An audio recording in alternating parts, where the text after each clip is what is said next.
Assalamualaikum warahmatullahi wabarakatuh. Perkenalkan, nama saya Ananda Amalia, saya dari jurusan Administrasi Publik. Di sini saya akan sedikit menjelaskan materi tentang iman kepada makhluk gaib dari mata kuliah Kemanusiaan dan Keimanan.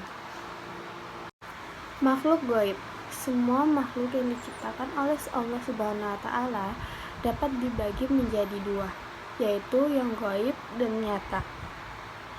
Yang membedakan keduanya adalah bisa tidaknya dijangkau oleh panca indera manusia.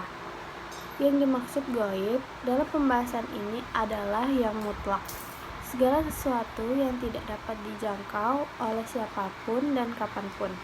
Untuk mengetahui dan mengimani wujud makhluk gaib menempuh dua cara, yaitu melalui berita atau informasi yang diberikan oleh sumber tertentu. Kedua, melalui bukti nyata bahwa makhluk tersebut ada, misalnya malaikat. Kita mengetahui berdasarkan berita dari Rasulullah. Dan kedua, bukti nyata adanya malaikat seperti adanya malaikat maut yang ditugaskan Allah untuk mencabut nyawa manusia.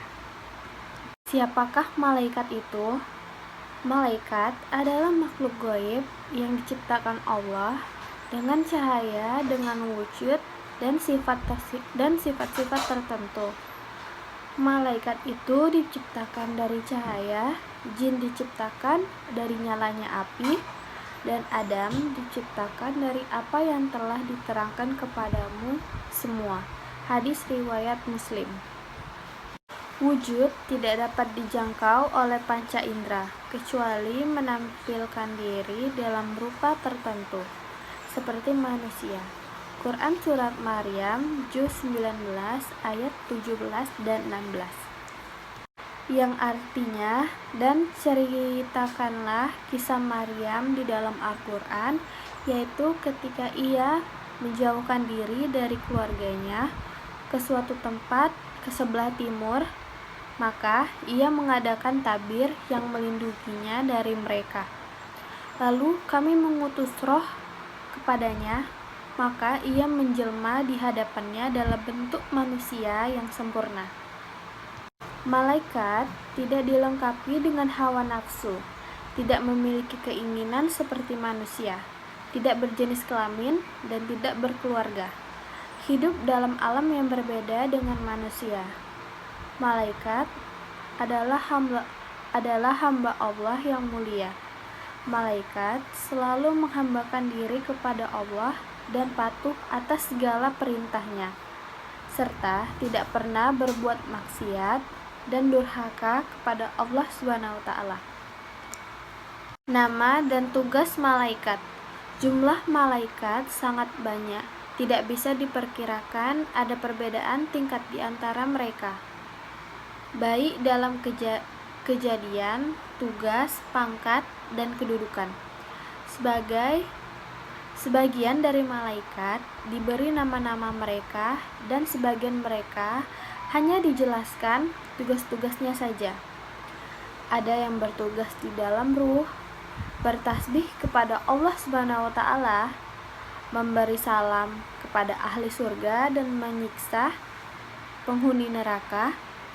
Ada yang bertugas di alam dunia, berhubungan dengan manusia seperti mencatat amal, mencabut nyawa, menurunkan hujan, menurunkan tanaman, dan lain-lain.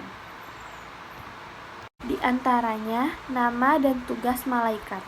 Yang pertama, malaikat Jibril bertugas menyampaikan wahyu kepada nabi dan rasul. Quran Surat Al-Baqarah, Juz 2, ayat 97. Yang kedua, malaikat Mikail bertugas mengatur hal-hal yang berhubungan dengan alam. Quran Surat Al-Baqarah, Juz 2, ayat 98. Yang ketiga, malaikat Israfil bertugas meniup trompet di hari kiamat dan berbangkit. Quran Surat Al-Kahfi, Juz 18, ayat 99. Yang keempat, malaikat maut bertugas mencabut nyawa manusia dan makhluk lainnya. Quran Surat Al-Sajdah Juz 32 ayat 11. Yang kelima, malaikat Raqib dan Atid yang bertugas mencatat amal perbuatan manusia. Malaikat kiraman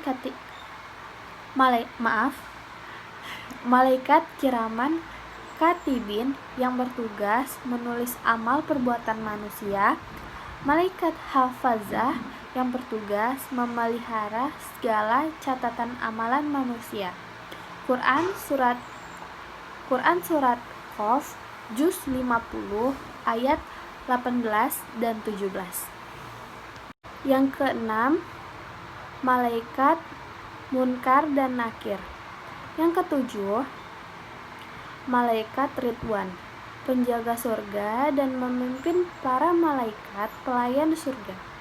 Yang ke-8, malaikat Malik, penjaga neraka dan bertugas memimpin para malaikat menyiksa penghuni neraka.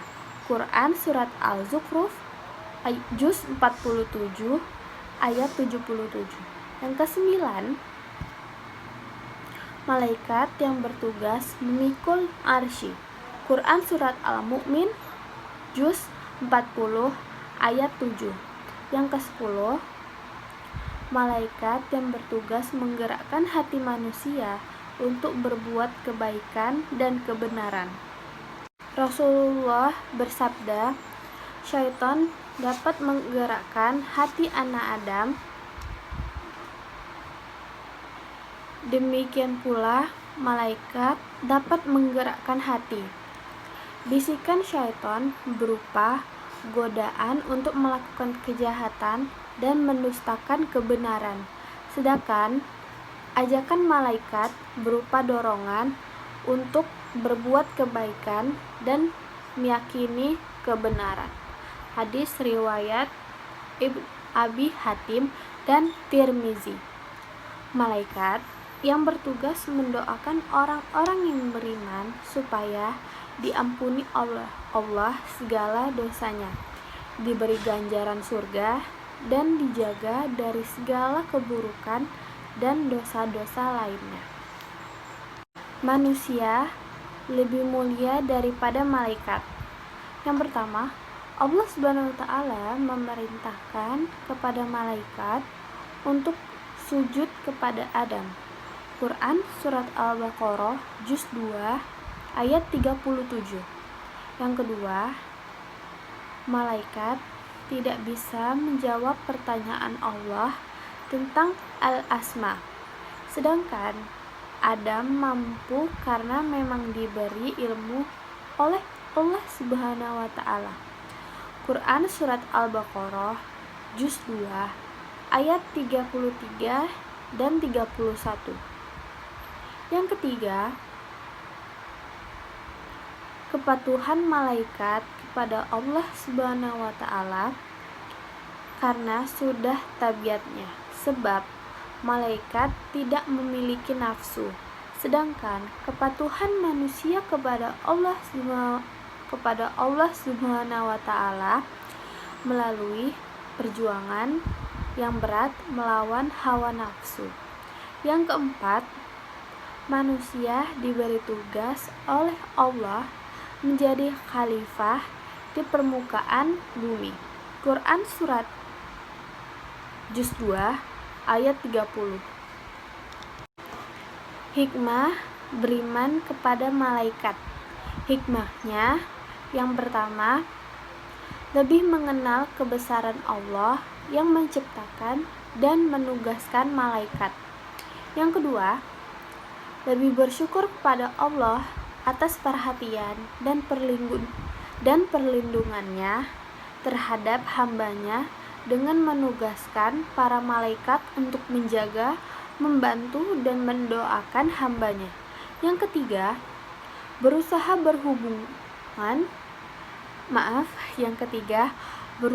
berhubungan dengan malaikat dengan cara mensucikan jiwa, membersihkan hati, dan meningkatkan ibadah kepada Allah sehingga seseorang akan merasa beruntung bila termasuk golongan yang didoakan malaikat. Sebab doa malaikat tidak pernah ditolak. Yang keempat, berusaha selalu berbuat kebaikan dan menjauhi kemaksiatan, sebab ada malaikat yang selalu mengawasi. Jin, iblis, dan syaitan. Yang pertama, secara etimologis dari al-jin berasal dari kata jana, artinya bersembunyi. Dinamai al-jin karena tersembunyi dari pandangan manusia. Yang kedua, kata iblis berasal dari kata ablasa, artinya putus asa. Dinamai demikian karena iblis putus asa dari rahmat Allah atau kasih sayang.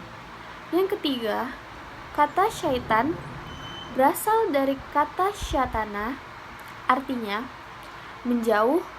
Dinamai demikian karena jauhnya dia dari kebenaran. Jin adalah makhluk gaib yang diciptakan Allah dari api. Saya ulangi lagi. Jin adalah makhluk gaib yang diciptakan oleh Allah dari api. Mukallaf seperti manusia, di antaranya mereka ada yang patuh dan ada yang durhaka. Yang durhaka pertama kali adalah iblis. Anak cucunya disebut syaitan. Sekian yang bisa saya sampaikan. Saya mohon maaf apabila ada kesalahan kata dan pengucapan. Wabillahi taufiq wal hidayah. Wassalamualaikum warahmatullahi wabarakatuh.